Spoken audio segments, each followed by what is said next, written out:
Hi అండి.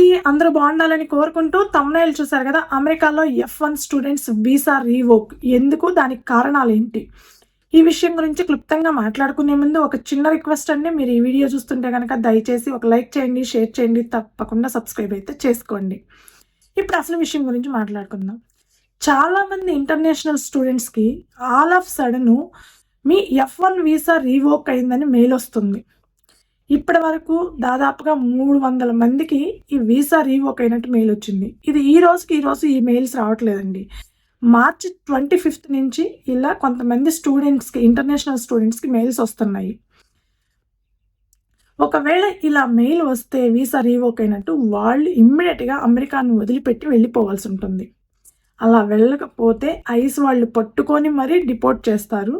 లేదంటే self deportation అయినా అవ్వచ్చు. అయితే ఎందుకు ఇలా సడన్‌గా వీసా రీవోక్ అయినట్టు మెయిల్స్ వస్తున్నాయి?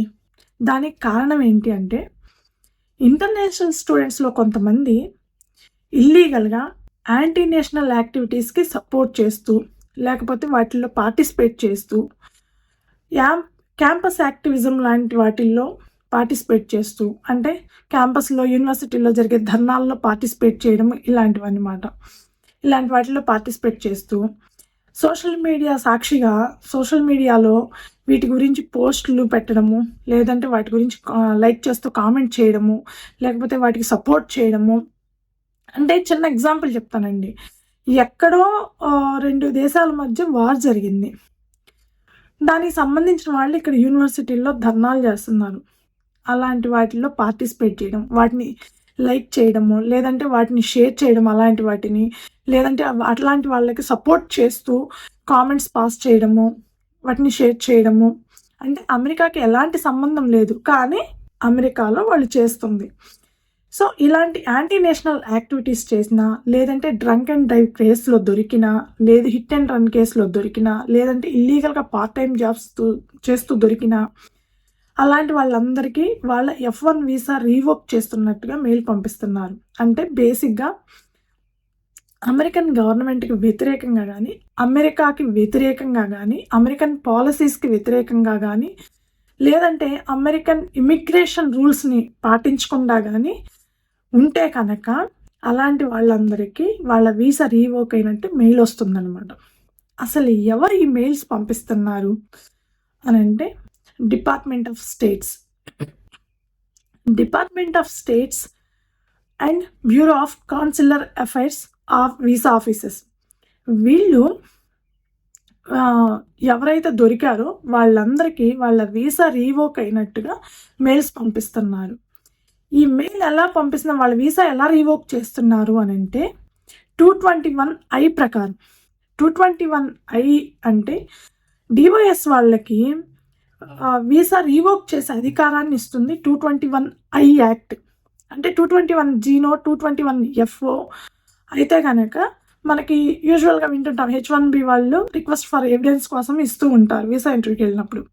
అదేవిధంగా 221I అనేది డివైఎస్ వాళ్ళకి స్టూడెంట్స్ ఎవరిదైనా సరే వీసా రీవోక్ చేసే అధికారాన్ని ఇస్తుంది. అలా వీసా రీవోక్ చేస్తున్నారనమాట. దీని ప్రకారం వీసా రీవోక్ అయిన తర్వాత అమెరికాలో వాళ్ళు స్టిల్ ఉంటున్నారు అంటే వాళ్ళు ఇల్లీగల్‌గా ఉంటున్నట్టు. ఒకవేళ ఇల్లీగల్‌గా ఉంటే ఖచ్చితంగా పట్టుకుంటారు ఐస్ వాళ్ళు. అలా కాకుండా సెల్ఫ్ డిపోర్టేషన్ అవ్వాలి అనుకుంటే CBP యాప్ అని ఒక యాప్ ఉంది. ఆ యాప్‌లో రిజిస్టర్ అయ్యి వాళ్ళు సెల్ఫ్ డిపోర్టేషన్ అవ్వచ్చు. అలా సెల్ఫ్ డిపోర్టేషన్ అయితే వాళ్ళ హోమ్ కంట్రీకి వెళ్ళాక వాళ్ళు యూఎస్ ఎంబసీకి వెళ్ళి, వాళ్ళ హోమ్ కంట్రీలో ఉండే యూఎస్ ఎంబసీకి వెళ్ళి వాళ్ళు వాళ్ళ ప్రెజెంట్ F1 వీసాని క్యాన్సిల్ చేయించుకోవాల్సి ఉంటుంది. అలా క్యాన్సిల్ చేయించుకుంటే ఫ్యూచర్‌లో ఎప్పుడైనా సరే మళ్ళీ అమెరికాకి రావాలి అనుకుంటే వాళ్ళని కన్సిడర్ చేసే ఛాన్స్ ఉంది. అంటే నిజాయితీగా సెల్ఫ్ డిపోర్టేషన్ అయ్యారని. కొన్ని కేసుల్లో కన్సిడర్ చేయకపోవచ్చు. అయితే అసలు F1 స్టూడెంట్స్‌ని మానిటర్ చేస్తూ, వాళ్ళని ట్రాక్ చేస్తూ ఉండేది ఎవరు? డిపార్ట్మెంట్ ఆఫ్ హోమ్‌ల్యాండ్ సెక్యూరిటీ వాళ్ళు.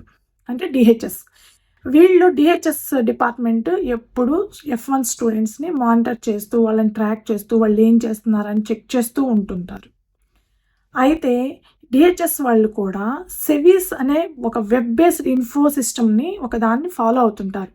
ఈ సెవీస్లో కనుక వన్స్ ఎవరిదైనా సరే F1 స్టూడెంట్స్ది వాళ్ళ రికార్డు కనుక టర్మినేట్ చేశారు అని అంటే కనుక వాళ్ళు ఇమ్మీడియట్గా అసలు ఇంకా టైం కూడా ఏమి ఉండదండి, ఇమ్మీడియట్గా అమెరికాని వదిలిపెట్టి వెళ్ళిపోవాలి. అంటే కనీసం గ్రేస్ పీరియడ్ కూడా ఏమీ ఉండదు. అట్లీస్ట్ లీగల్గా మాట్లాడుకొని లీగల్గా ప్రొసీడ్ అవ్వడానికి కూడా ఆ ఛాన్స్ కూడా ఉండదు. ఒక్కసారి టర్మినేట్ చేశారు అని అంటే వాళ్ళు ఎక్కడున్నా సరే ఇమ్మీడియట్గా అమెరికాని వదిలిపెట్టి వెళ్ళిపోవాల్సి ఉంటుంది. సో డిహెచ్ఎస్ వాళ్ళు ఎప్పుడు స్టూడెంట్స్ని ఈ మానిటర్ చేస్తూ ఉంటారనమాట. ఈ సెవీస్లో కనుక ఒక్కసారి మీ F1 స్టూడెంట్స్ రికార్డు పోయిందంటే వాళ్ళు అసలు ఇంకా జీవితంలో అమెరికాలో అంగు పెట్టలేరు. ఇక్కడి నుంచి వెళ్ళిపోవడమే తప్ప. ఇక్కడ ఉంటే కనుక ఖచ్చితంగా ఇల్లీగల్ వాళ్ళే అవుతారు. ఎవరైనా దీన్ని బట్టి నాకు చూస్తే ఏమర్థమవుతుందంటే అండి, ఎవరైనా సరే చదువుకోవడానికి వచ్చినప్పుడు చదువుకున్నామా, మన కెరియర్ బిల్డ్ చేసుకున్నామా, ఇక్కడ హ్యాపీగా శాలరీ సంపాదించుకుంటున్నామా, హ్యాపీగా లైఫ్ని లీడ్ చేస్తున్నామా, మన ఫ్యామిలీ చూసుకుంటున్నామా, ఇంతవరకే మన పని, మన డ్యూటీ కూడా చూసుకొని వెళ్తే ఏ ప్రాబ్లం లేదు. అనవసరమైన వాటిల్లో లేదంటే అనవసరమైన వాటి గురించి మాట్లాడుతూ అనవసరమైన విషయాలకు సపోర్ట్ చేస్తూ చేతిలో మొబైల్ ఉంది, ఇంటర్నెట్ ఫ్రీగా ఉందని చెప్పి ఎట్లా పెడితే అట్లా కామెంట్లు చేస్తూ, కామెంట్లు అంటే అమెరికాకు వ్యతిరేకంగా కానీ అమెరికాని వ్యతిరేకించే వాళ్ళకి సపోర్ట్ చేస్తూ కానీ కామెంట్స్ చేయడము, లైక్లు చేయడము, లేదంటే ఇష్టం వచ్చినట్టు వాటి మీద ఏవేవో జోక్స్ వేయడము, ఇట్లాంటివి చేస్తే ఖచ్చితంగా ఇలాంటి వీసా రీవోక్ అవ్వడం లాంటి ప్రాబ్లమ్సే ఫేస్ చేస్తారు. ఇప్పటికైతే నాకు తెలిసిన దాని ప్రకారం మాన్యువల్గా చెక్ చేసి ఇలా క్యాచ్ చేస్తున్నారు.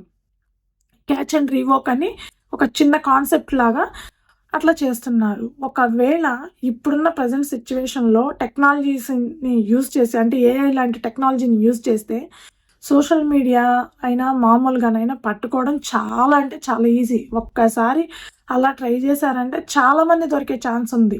ఇప్పుడు మాన్యువల్గా చేస్తున్నారు కాబట్టి 300 స్టూడెంట్స్ మాత్రమే దొరికారు. కాబట్టి ఎవరైనా సరే స్టూడెంట్స్గా వచ్చిన వాళ్ళు మనం వచ్చామా, చదువుకున్నామా, జాబ్ సంపాదించుకున్నామా, హ్యాపీగా ఎంజాయ్ చేస్తున్నామా అంతవరకే చెయ్యండి. లేదంటే లేనిపోని ప్రాబ్లమ్స్ ఫేస్ చేయాల్సి ఉంటుంది. ఇలా రీవోక్ అయిన వాళ్ళల్లో కొంతమంది ఇండియన్ స్టూడెంట్స్ కూడా ఉన్నారు, వాళ్ళల్లో కొంతమంది సెల్ఫ్ డిపోర్టేషన్ కూడా అయ్యారు. సో ఇదండి అమెరికాలో F1 స్టూడెంట్స్ వీసా రీవోక్ గురించి. ఈ వీడియో మీకు నచ్చుంటే కనుక దయచేసి ఒక లైక్ చేయండి, షేర్ చేయండి, తప్పకుండా సబ్స్క్రైబ్ అయితే చేసుకోండి. Thank you.